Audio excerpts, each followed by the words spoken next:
It's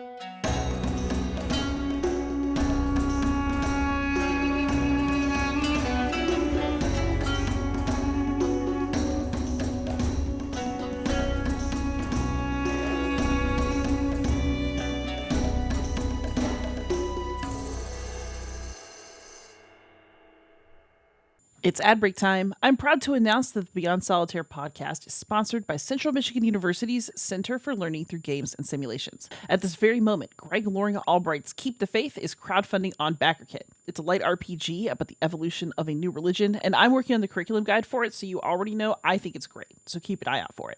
I will also mention that if you want to support this podcast, please visit patreon.com/beyondsolitaire and help me keep the lights on. But for now, let's get on with the show. Hey gamers, this is Liz Davidson from Beyond Solitaire, and I'm here on the pod with a special guest. This is Dr. Sreyashi Mukherjee. She is a professor of strategic communication at the University of Pittsburgh. Strategic communication sounds amazing, so can you tell us what that is? Yeah, strategic, oh, well, hi, but also strategic communications, kind of like a little bit like old wine in new bottle, essentially. It's kind of the intersection of all the stuff that goes into like advertising, PR, marketing. I am specifically more interested in all the stuff that runs in the background. So more of the cultural associations of society and the institutions of politics and economy, and how that influences choices that we make when it comes to brand creation or production or product creation, all that kind of stuff. And obviously that's changing more so as the digital landscape of things change, and our environment just becomes so incredibly dependent on digitalization. You no longer see product advertising in the way that I grew up with, being millennial, and so it's changed. And that's kind of the stuff that I look into and try to teach. Fantastic. And so before we get to the more game related stuff, you're mentioning some very interesting projects that you work on. So just so people can get a sense of like the kinds of things you work on and what parts of the world you're studying, could you just give a couple examples? Yeah, absolutely. So I'm from India, and a large part of what I study and care to write about focuses on India, but more so at the intersection of Indianness and womanhood. And so generally, I always kind of have a more gender and narrative angle. This kind of also translates a little bit because, I got a PhD in the United States, and so it would be a little bit funny if I didn't work on the global north at all. And so some of my work is situated in the US. I've been published for a chapter on studying reality dating shows, but they're more about, again, it was more about sexuality, consent, and all of that kind of stuff. I'm influenced heavily by British cultural studies and US cultural studies, and so there's the angle of that. I'm up for a new chapter on looking at the production of sports bodies in Indian advertising again. And I'm also working on creating, or like, I don't know, building my first game actually, with a colleague, friend, and chosen family person, called Greg Loring Albright. And that is a keepsake game that we've got on, I believe Greg has it up on itch. So if anyone wants to check that out, that's also a lovely game to be playing. And it talks about homeliness and the narrative of homeliness and cooking as associated to homeliness. Excellent. Okay, we're going to get back around to that. So, just Okay. one more terminology clarification before we move into the fun Yeah. part of this interview. So, you referenced the global north and the global south. For people who don't know what that exactly means, how would you define that? Right. I think it's in general, people understand that there's a hierarchy of culture, right? And we can sometimes split it up into this kind of universality of what is Western, what is Eastern. But there's also another flip side of it, what is the global South and the global North. Interestingly enough, a lot of the developed nations are to the north of the world, and developing or undeveloped countries belonging to the South. Generally, and more significantly, tied together by histories and historicity of colonialism and imperial acts. India is one such place, but there are, most countries in Africa are similar, South America too. And as a reminder, despite the very developed status that Australia holds, is actually a former penal colony. And so also another story of colonialism and its difference. So there is that sense of universal, like post-coloniality that really, really distinguishes certain countries from others, apart from the economy as well. I hope Excellent. that helps. Absolutely. All right, so we talked about, these are some serious topics, and this is a serious conversation, but also we are absolutely about to spend the better part of this hour talking about reality dating shows. Yay. So, what drove you to choose these as a topic of study in the first place? Honestly, so moving to Philadelphia for my PhD in 2017 meant that a lot of the kind of cultural clash that I actually dealt with was kind of based around technology in a sense. Growing up in a middle class family in India, we weren't necessarily down for like, streaming things or whatever. I was still watching like what Americans would consider as cable TV. And then having moved here, suddenly cable TV became this kind of specter of coziness that like doesn't really exist, but kind of sort of exists if you do certain kinds of things. But streaming became really, really easy. My bachelor's and master's degree was in English and English literature. And so I was doing a huge transition, not only of changing the country that I was residing in, but my pedagogy and all of that. So what happened is I was feeling incredibly tired mentally when I got home from not only doing my own learning, but also teaching a discipline that I was actually on the side simultaneously learning. And so when I would get home, I was so tired that I started streaming reality dating shows. It felt really nice to be dumb for a while, in the day. Like so much of my time was spent being hopefully intelligent, and I just wanted to like switch off my brain and not participate with the world as a functional human being. And I think that's really where my love for trash TV started. And then it was just a really bad rabbit hole that I don't think I've really got out of yet. I mean, that's highly relatable. My PhD vice was Skyrim. I would Nice, I nice. would work the first half of the day, and then the second half I would just play video games the entire rest of the day. It was really bad. Yeah, I mean, we all need something to dissociate with, and like, people be ridiculous on TV sounds really good. I realize that sometimes I think there's a certain kind of prejudgment about, oh, you're getting a PhD, and yet what you're fascinated and what you love is trash TV. And I kind of want to say, like, people have loved drama for a very, very long time. I mean, if we think about the historicity or the historical context of how newspapers were beginning, it's all the stuff that was really dramatic in one's life, like murder or a stoning or whatever the hell was going on. And so I think of it in the same kind of way. Like I'm just watching people be dramatic, doing this kind of extension of the self that I don't get to participate in.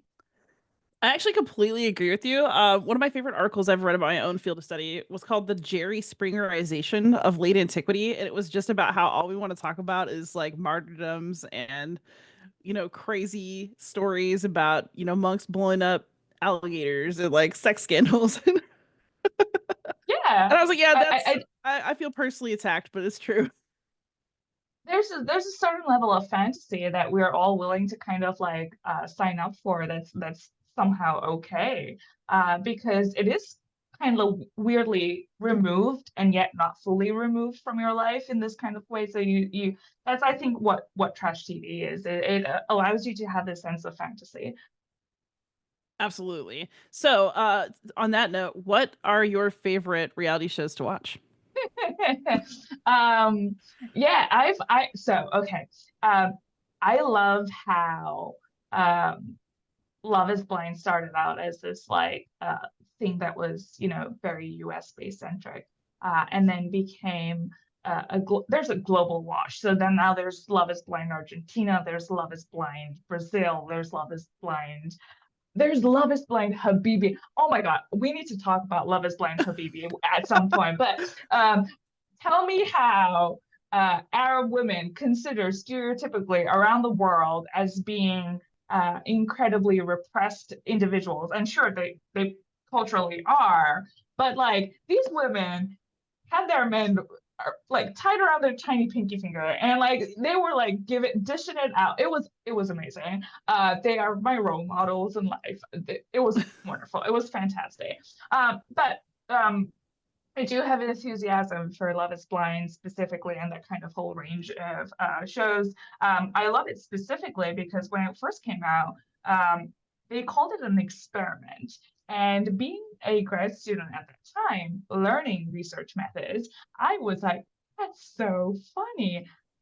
Define experiment for me, please. Well, yeah. And so I was reading it and like listening to this, and my read on this was whoa, whoa, whoa. You can't just call anything an experiment, right? And it's funny. Also, I'm a qualitative scholar, so I hate things that are quantitative pretty much yeah, very, very deeply, just because I don't believe in like studying human emotions quantitatively. So the idea of this experiment really, really spoke to me in this kind of like with some sense of passion and anger. But Love is Blind, uh, I've watched a little bit of Love Island, and I heard and I believe and I agree that the Love Island UK is much better than Love Island US. I have thoughts on why that's true. Um, and then I love Too Hot to Handle. That is probably the best of the worst. So I love that one. Yeah, So I confess I did a little bit of like poking around online. So I've seen the first season of Love is Blind. I've definitely yeah, seen some Love Island. Like I watch like these in small amounts, but now I'm yeah. content to go deeper because I found out about F Boy Island Oh and that looks yes, so good. Is it as I good as watched it one. looks? Yeah, I watched one season of it, and yeah, it's amazing. It's a celebration of the disaster of dating in our present world. Like it is absolutely fantastic.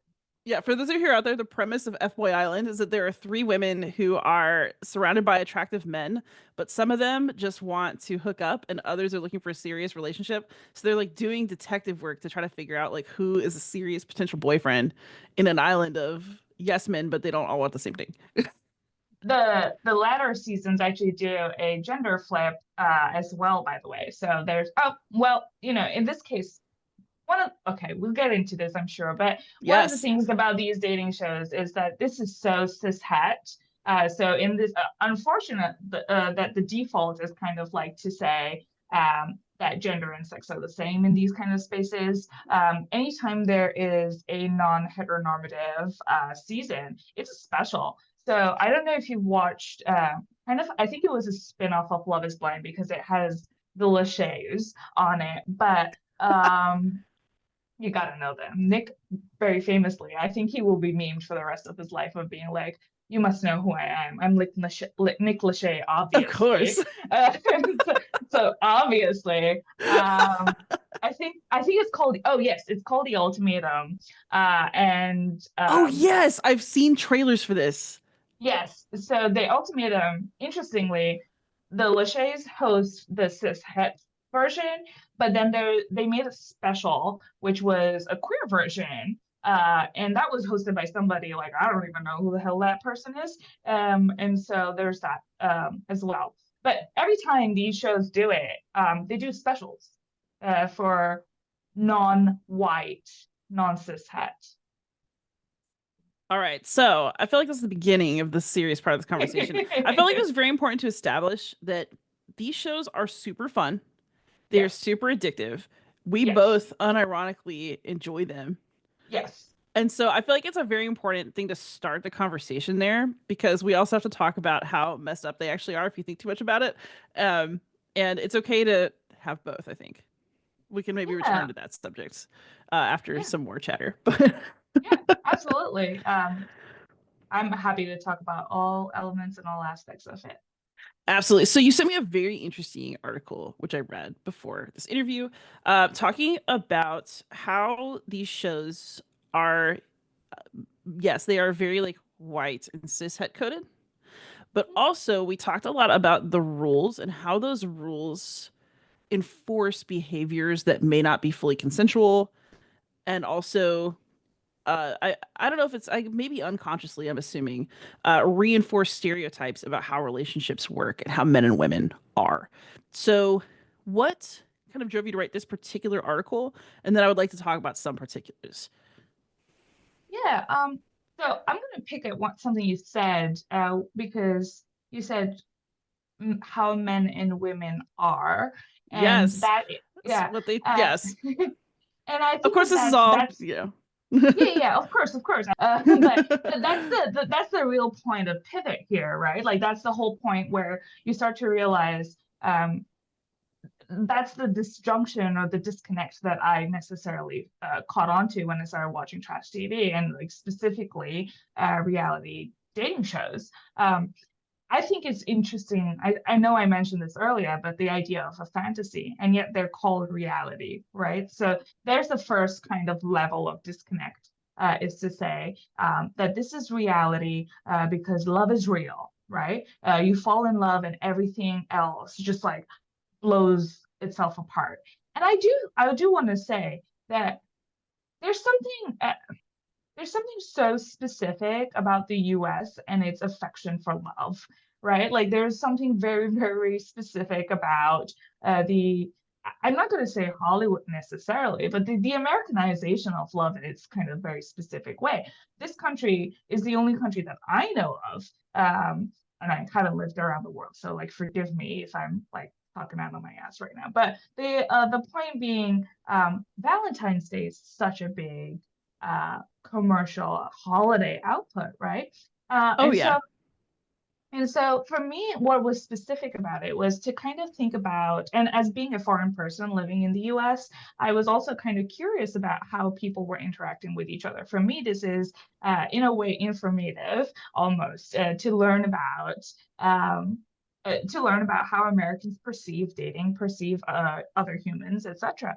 Um, and so the thing that really struck me, apart from the disjunctive reality and fantasy when it came to love in these shows, is the way that that disjunct was actually enforced. And so that was enforced through these rules. Now you'll realize that they like take the I don't know if I want to call them competitors, but the candidates or the people in the show, they take them away, whisk them off to some kind of fantasy island. They never tell you where that is. You can like maybe gauge, maybe some kind of person who like, what's it called? I think it's called geolocation or something. They're Yeah. yeah, maybe they can figure it out where where this paradise island is. Oh my god, that reminds me, there's another show called Paradise Island. I think it ran only 2 seasons. It was on Hulu. That also is fantastic. But the idea of enforcing or creating an environment of love, and that was done through these rules. And so I was thinking, oh, cool. They call it reality, and yet there's nothing real about this, right? There's nothing real about suddenly living off on an island when you don't live there, living on some kind of fancy resort.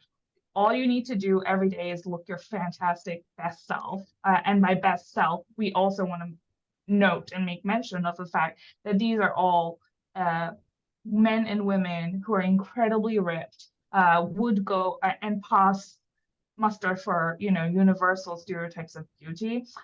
There will be and all they have to do is um, well, flirt with each other essentially. And it's kind of cringy, honestly, some things that they say about themselves and things that they say about each other, to each other.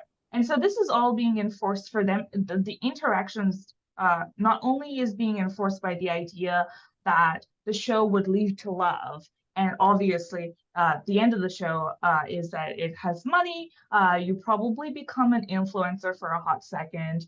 Depends on how well you're doing or how disastrous you were doing. And then obviously, we love a good villain, we love a good anti-hero who like really wins. But all of this is happening. So and there's a lot of like minor games within the larger game show variation of the competition for love. Speaking to my friend and colleague, um, we came he was I was asking basically how does one understand consent when it comes to games, because like when we decide to participate in a game, we actually selectively decide to give up or we consent to non-consent in a sense, right? Like the rules of the game become the rules of our reality in that moment, and we are so completely like submerged into that kind of environment that we've all agreed upon. And so I started to think of it as that way, but I didn't have necessarily the verbiage to attach that thought to. And so that's when I came across the understanding of the magic circle, this idea that like, when you're within the game rules or within the confines of the environment of the game, there are certain kinds of expectations. You agree now that the social contract that you're writing basically with your competitors is the rules of the game. And I thought of that. The dating shows seemed very similar. Like you agree to kiss absolutely everybody on that show, despite the fact that maybe you wouldn't have kissed them if it was actual reality. Maybe you don't really like them, but now you have to do a full snog for like 15 seconds because that's what's going to get TRP. So that kind of was the main frame that I started looking at. I'm sorry, that was very long-winded. No, that was super interesting. And I actually think that you've like set up some of the things that make this really, really worth talking about. I actually looked up before our chat just to see what the internet would tell me because it's always sort of revealing, even if it's not true. It was, is The Bachelor a game? And a lot of people are like, Yes. no, it's not a game. It's just people who are sitting there trying to fall in love. But you're in a restricted environment that is inherently competitive because you do have to go through like a rejection versus acceptance ceremony, and nobody wants to be rejected.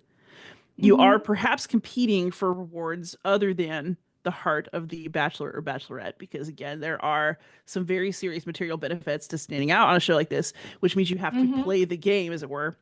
And also, Mm-hmm. I actually would argue that flirting is play, just in general, Yeah, outside of of a game. course. But also, interestingly, some of the games you mentioned are much more rules restrictive. Like it was very interesting to read about some of these variations where, for example, people, have to be coupled up at an elimination point. So there is an incentive to find a partner, whoever they are, if you want to stay on the show. Yeah, so one of the things that's really interesting is, and this happens universally, right? You create restriction, and then thereby there's always going to be someone or something that revolts against that restriction. Whatever it is that you're trying to deny will pop up once you've denied it. And I think that's so true for these shows as well, because the idea was if we restrict and we enforce that you must be a couple, the understanding of coupledom is so uh, like in their understanding or in the show's understanding, coupledom is romantic, period. There is no aromantic coupledom, right? And yet that's a lot of what happens. And a lot of people, you will hear this across all shows, they're like, oh, I don't want to get eliminated, I want to stay here because of course I want to see if like the new batch of people who are going to enter the villa, going to enter paradise or whatever it is, I want to see if I match better with someone. So Right. whoever is kind of like last chosen on the baseball team kind of situation, coupled together. And the idea is they strategically determine that they are going to be together at the elimination ceremony. And the fact is that's a workaround around the rules, right? But that's the thing. You can't enforce that everybody actually truly fall in love. Right. Um, You can and only yet enforce what that's they do. exactly. So, yeah, I mean, this seems to me like the perfect place for friends with benefits, right? Like you can, and the benefit here is that we've moved on to the next round to potentially see if we have a better match in the next round. Yeah, that's a good like strategic game alliance. Like it's a classic one, like writ large, right? Yeah. So one thing I also thought was really fascinating about your piece was that you talked a lot about how these rules reinforce identity stereotypes in ways that are harmful and that also just, encode behaviors that seem like obvious, like, oh, men are like X, women are like Y. But I mean, obviously, in reality, they're not. But what are these shows doing to kind of force people into the tropes that they look like they were born to?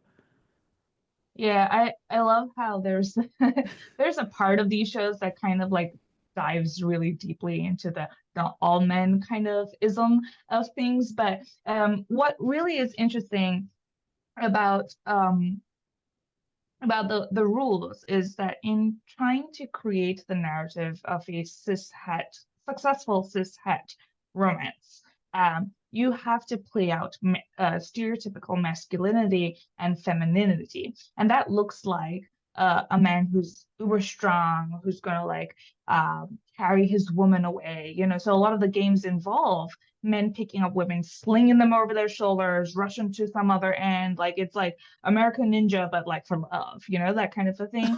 I remember there was this one person, and I will never forget it. I think we mentioned him in the article.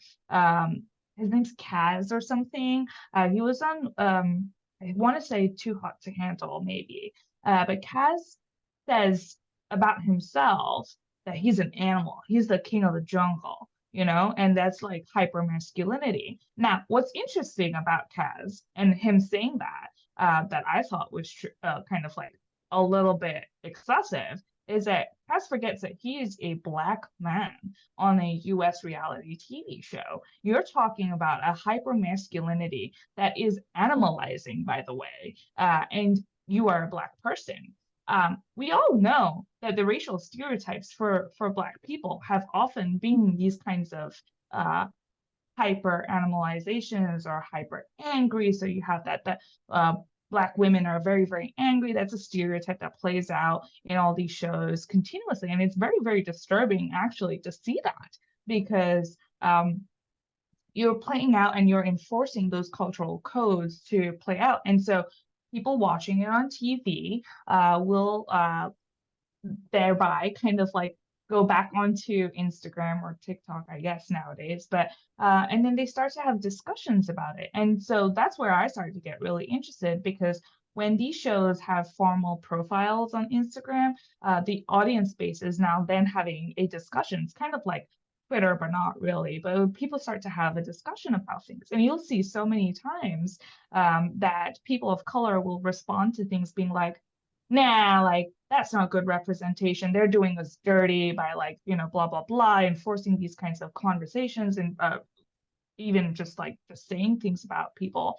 Um, so there is like I said, America being obsessed with love is actually obsessed with successful white cis het love and romance. And so the creation of it is such. Wait, you mentioned The Bachelor. And what I want to say about The Bachelor is the US has had people of color in its country for a very, very long time. It was enforced that they exist for a long time prior to the creation of the country as a nation state in itself. And so you've integrated not you, obviously. That's right. Yeah, one has integrated people of color into this country for a very, very long time, and they contribute to the culture of American society, right? And yet, when it comes to it, I think it was like 20 seasons or something, or even more, before there was a Black Bachelor. And then that too, he was biracial. And his white, his successful white mom comes on the show, and his absentee Black father also shows up on the show. And they talk about his absenteeism, right? And so again, this is a way to enforce that kind of culture. Are you to tell me seriously that the Bachelor, with all the money that they have, could not find a Black person with a fully functional family or by any means not be biracial? Like, are you serious in this country and you couldn't find somebody who was a person of color, period, and didn't have like, a split or biracial family? Yeah, I mean, it's a good question. And then also like I kind of want to circle back around. It's not just about um it's, race is a major component of this, but we've also been mentioning heteronormativity. Yes. And so, could you say a bit about how, I guess, like the queer edition of all of these shows are treated and what that implies? Yeah, I think I think one of the things that dating shows, if we kind of like look at them as a corporation, so like let's just think of dating shows as this like uh looming corporation that exists by itself and it's an institution of television in itself. They, because of the, like I said, the obsession of like the heteronormative love, um, realize that a large section of the audience that's actually watching this uh, do not agree or do not necessarily relate to what they're seeing. Like I said, so many of the Instagram comments that were read and coded for that article that you've been referring to instead, I don't see representation of myself in these, and like that's a lot of like people saying that. And so I think people realize that there's money in also creating a wider representation of love. I feel weird for utilizing it in this way because I'm not trying to be ironic, but love is love, right? Like, and so they kind of like realize that, and then there's the how Target becomes like for like Pride Month just becomes like a rainbow. Everything in Target's a rainbow. So I think they kind of had the same kind of inspiration with game shows, and they're like, oh, cool, we could rainbow this. And so they created that.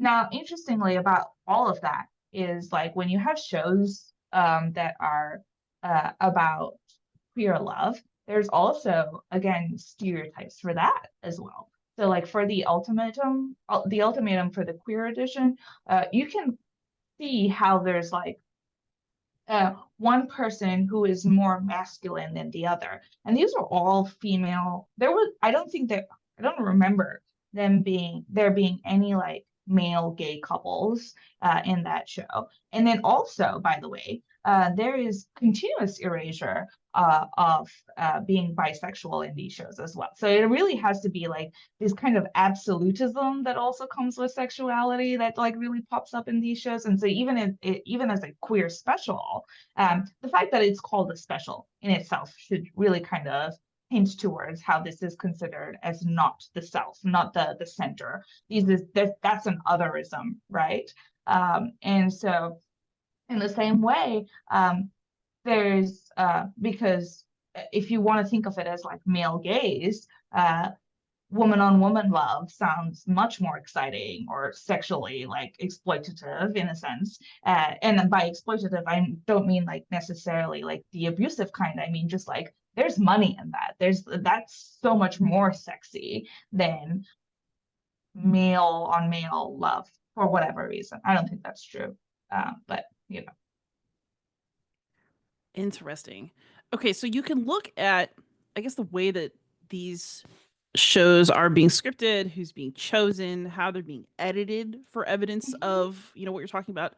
But you also mentioned that you're looking at social media conversation around these episodes, around these people, and that those are also extremely, I guess, revealing of the effects of these shows and the assumptions that accompany them. So how did you decide to collect evidence for these conversations? And then because it's just casual internet chatter, how do you decide like what you treat as important, what you read into, what you cite in like a mass of just online chat? Yeah, I will say that that was in itself quite difficult. So what was really done for that was to see if there were particular events that got represented on social media. For example, I want to say there was there's one situation in the first Love is Blind season where there was an individual who claimed to be, well, I'm saying claim, but it's not in a way to question whether they truly are or not, but like they said that they are bisexual. Interestingly enough, did not say this to anybody they were actually dating in the pods, but said it as part of this like separate like testimonial done to the camera specifically. And so that in itself became this kind of very interesting conversation of consent, because they, being bisexual, were thereby providing a sense of queerness to potential relationships, right? And the other person was not necessarily able to consent to a queer partner or a queer partnership, especially if they determined that they were, in, again, absolute sense, cishet.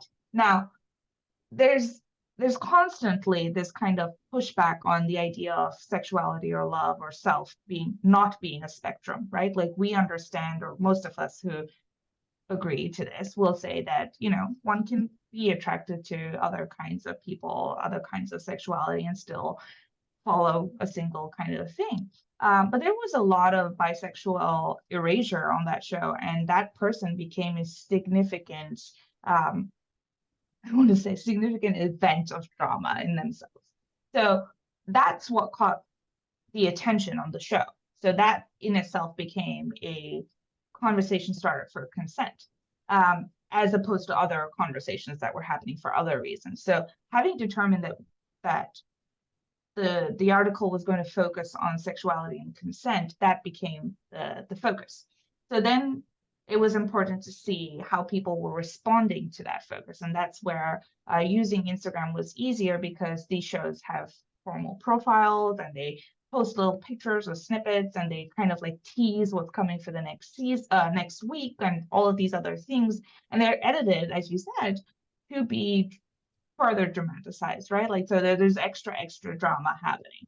And that invokes certain kinds of emotions among people. They finally have a space or a platform in which they're able to share angst, joy, intention, whatever it is that they're feeling on seeing that. And so it becomes, in a sense, like a writing prompt in one of my classes, I guess, where you have a picture of the drama that happened in the week before, and you're like, go at it, have at it, say whatever the hell you want to say, and help us promote and build even more suspense and surprise and drama.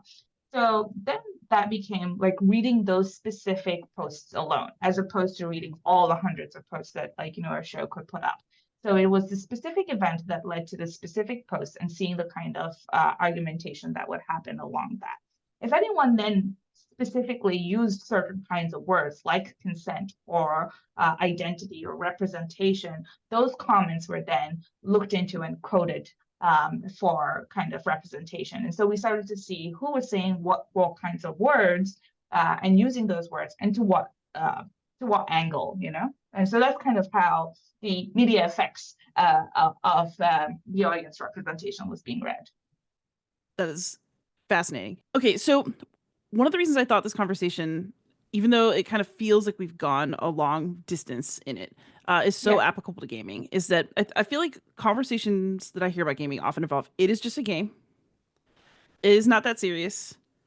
And then on the more like serious games end of things, we're talking about what are gamers being asked to do within the world of the game?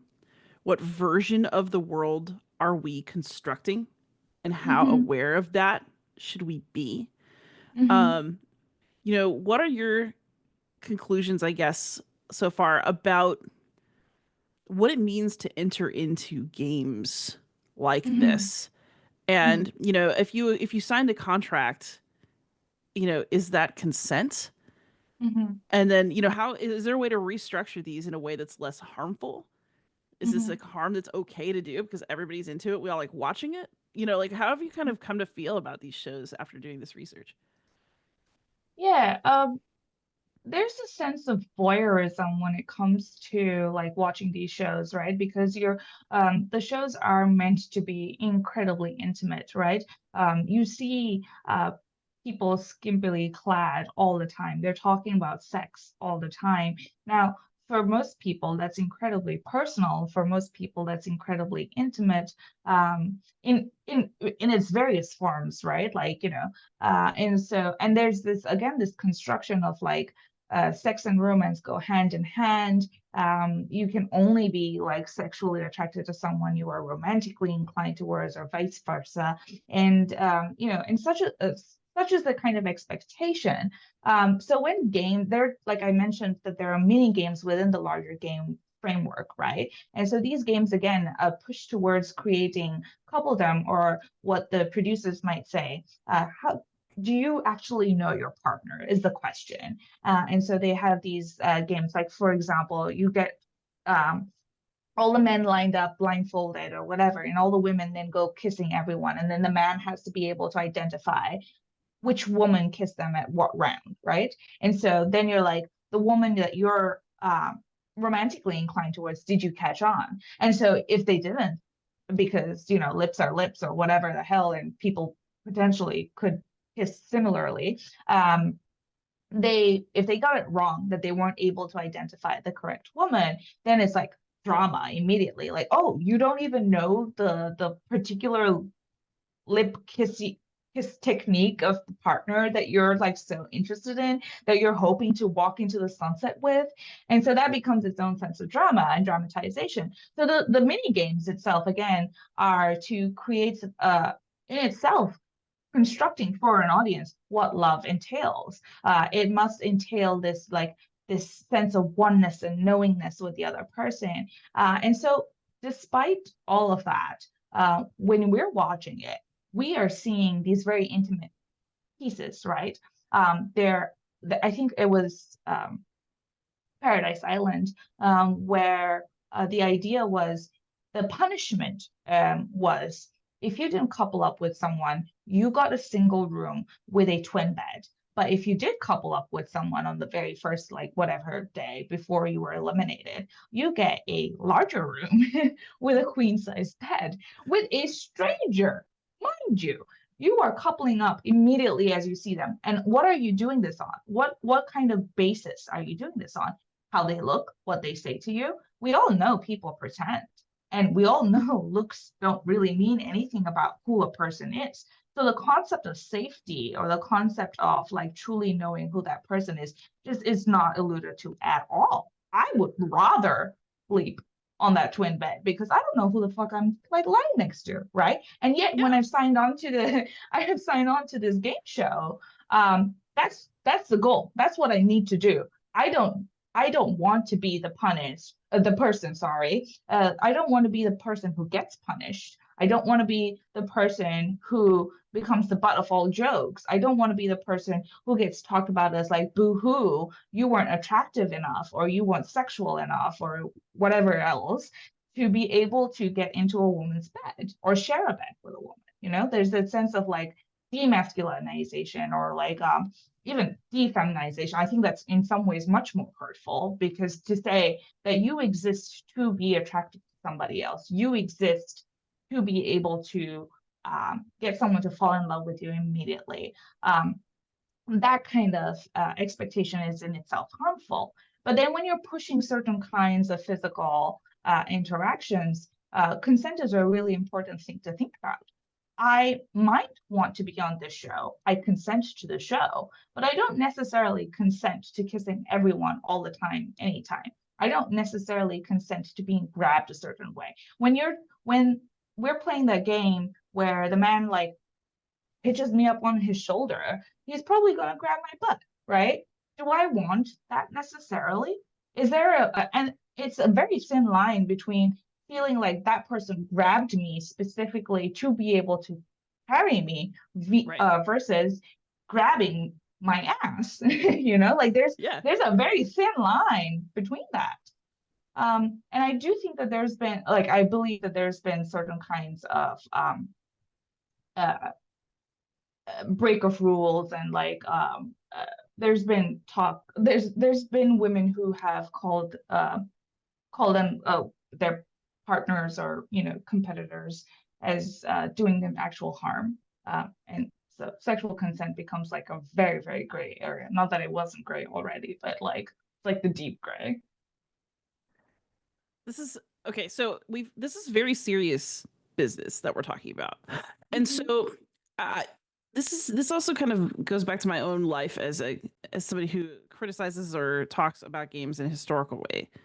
And I often bring up socialization games. When I criticize something, I'm often told like, "Well, don't play it then," or "Why are you trying to make me stop playing this game?" We live in an era of like cancel culture, such as it is. So given that there are these problematic aspects of these shows, what does that mean for you as an enthusiastic viewer as well? Yeah, I think one of the questions that I had when it came to writing that chapter was also like, what happens when you promote this and you broadcast this on television? And this is technically adult content, right? Or so we consider as adult content. But you can stream this now, which bypasses any understanding of like age restricted content. So now you have children or potentially teenagers. I think the teenage group is probably the worst affected by this. People who are going through puberty, learning how to like learning their bodies in all the ways that it transforms in that specific period of time, are learning or at least seeing certain kinds of expectations. And like I want to say that I remember being younger and the kind of universality of body shaming that went through for like a good period of time. Like it's only now more so that we are able to talk about like all bodies are beautiful, like blah blah blah. My body is my body. If I wear a bikini, that's a bikini body, period, right? Like there's no expectation of like fitting a standard size. I remember people got anemic, they had bulimia from all of this, and there was a intense like a sense of like almost pandemic towards eating disorders. And I'm wondering the same way. We're teaching people that that we're teaching lots of people, not just young folks, but we're teaching people that if you do certain things a certain kind of way, it becomes okay, even when it's really not okay. So you want to go kiss someone randomly at the club or whatever without asking for their consent becomes so much more natural if you said, the only times I've seen kissing represented in my life is when I watch a dating show. And so they just grab face. I'm going to go grab face. Right. And so and this is not new because the television has been known to be like this kind of purveyor of information, misinformation, disinformation. So if we're starting to think about all of those kind of specific ways, this is information that's being shared. Who's to say that this is not knowledge-based information, right?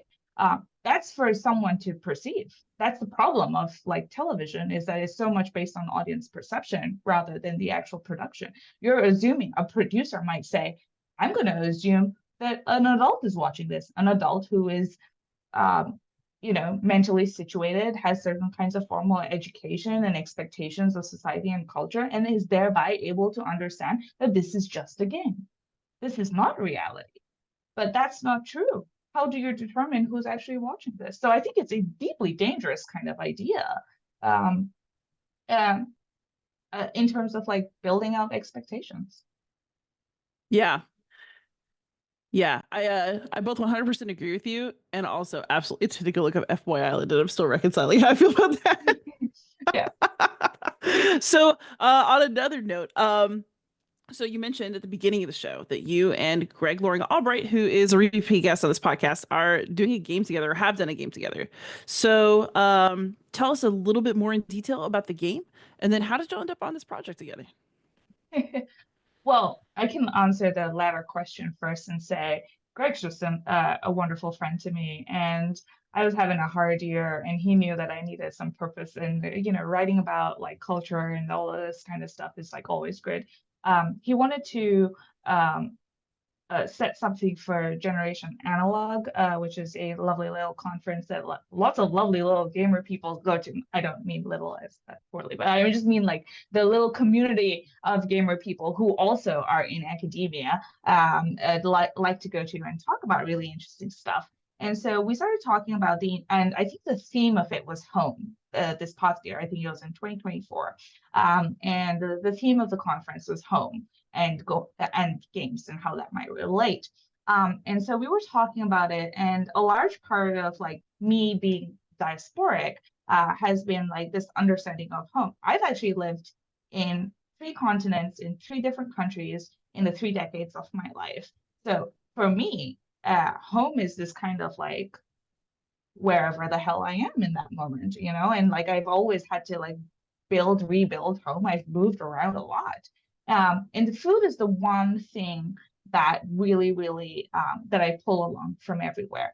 Despite having not lived in India for a significant portion of my adulthood at this point, I often cook things that are home-like or remind me of home. A lot of the ingredients in my kitchen are homely, even if I don't necessarily cook with it every single day. I have these ingredients available because that day that I feel homesick, I know how to fix it.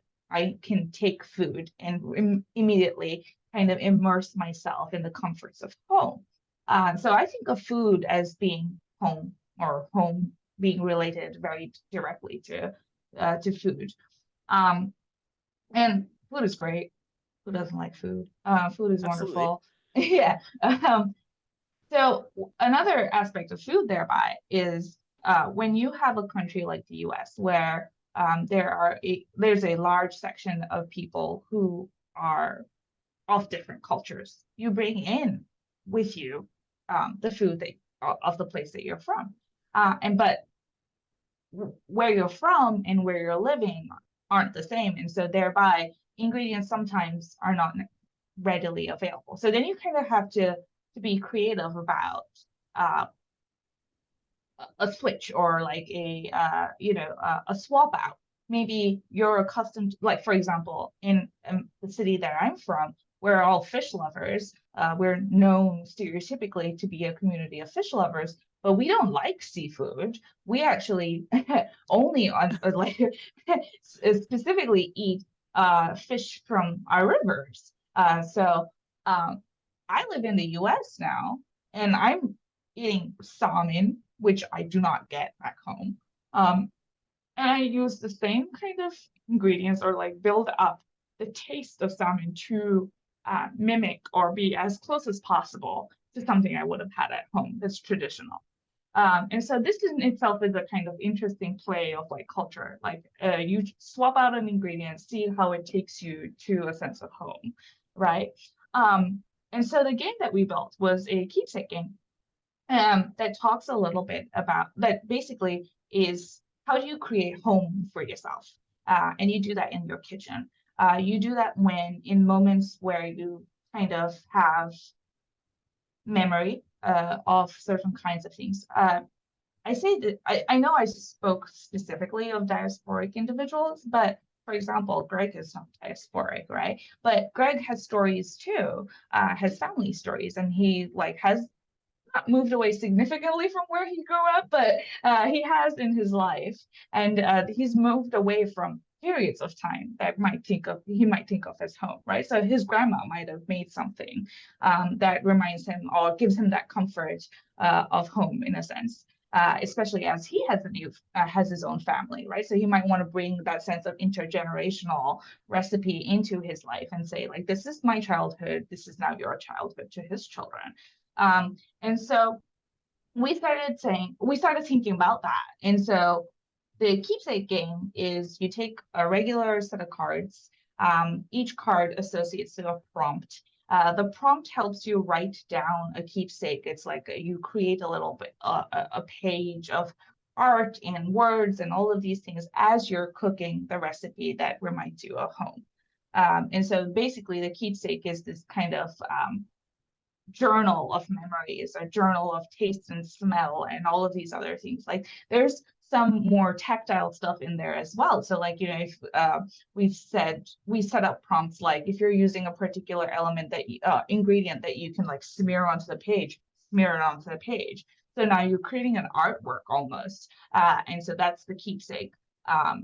And we split it up very much like Greg is an amazing game designer. He's got so many published games already. It's very, very fun. And he can get really into the weeds with it when it comes to creating games and like, the rule sets and all of that. And as you can tell, like I'm so into the culture stuff and like I really think about like how we can set that into a gamification as well.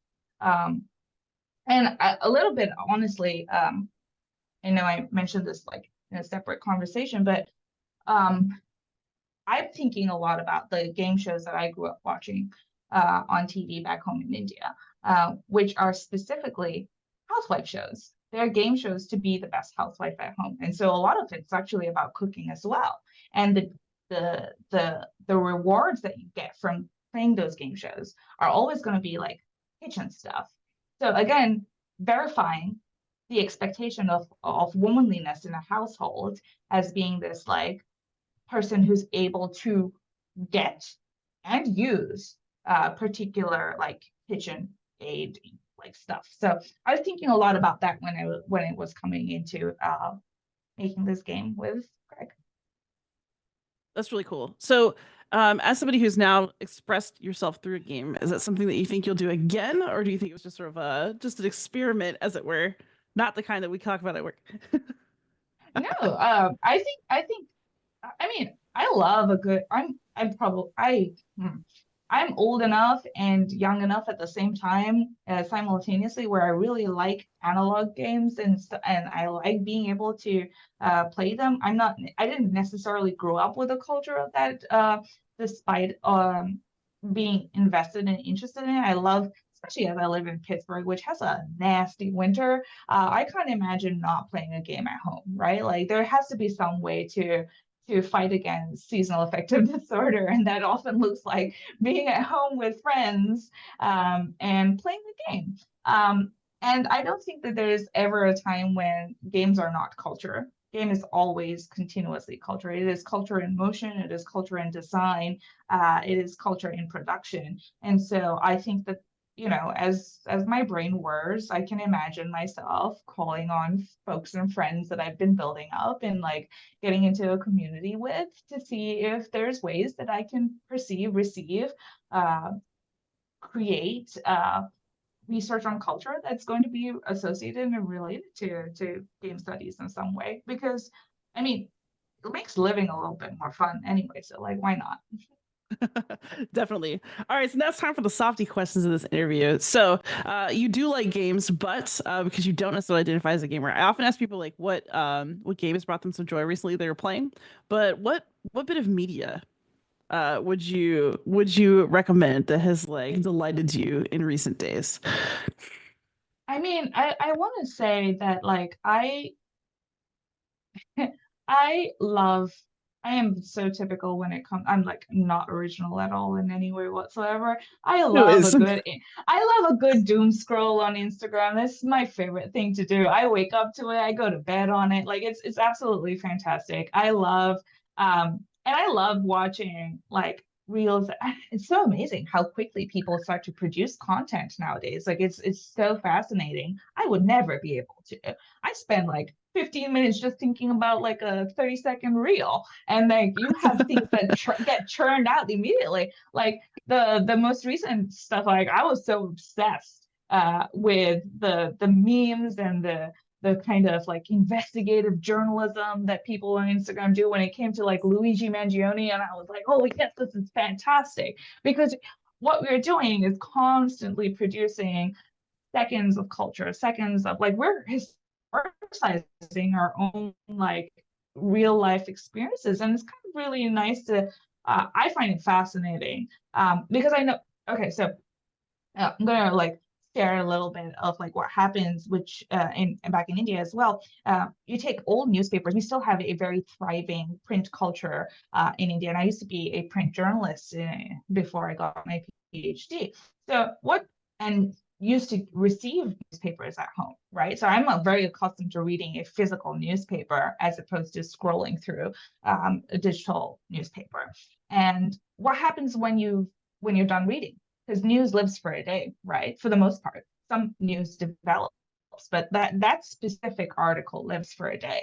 And so you sell it back to people who then take those newspapers, and this is why I wish that the universe understood like what true sustainability and environmentalism could look like. You take those newspapers and you make paper out of it, which you find at the grocery store when you're buying like, tomatoes or whatever. You get it in these newspaper bags. So you repurpose it, and it's also biodegradable. So once you're done, you take it home, you can trash it, and that's fine because it goes to a dumpster and it's biodegradable. So I think about newsreels or like, or not necessarily newsreels, but all reels is kind of like this repurposing in a sense. Like you're taking and creating what in Bangla, which is my language, a tonga, which is that paper bag. And I love that. I love how things can get repurposed. Amazing. And then if people want to follow your work Mhm. online, where do you like to be found? You can find me on academia.edu. You can also just generally find me on the Department of Communication at University of Pittsburgh's website. It has my email ID, and I'm very happy to talk to people about my work or their work, and also find out who wants to collaborate. That's always really fun. Fantastic. Sreyashi, thank you so much for coming on the show. This is a fantastic conversation. I will never look at reality TV the same way again, but paradoxically, I may watch it more often now. Oh, I'm sorry. There goes your time and there's your brain cells. It's all right. It's all right. I'll pretend that I have some to spare, even though it's a lie. Thank No, you no, so much for having me. Thank you so much. This has been really fun. Yeah.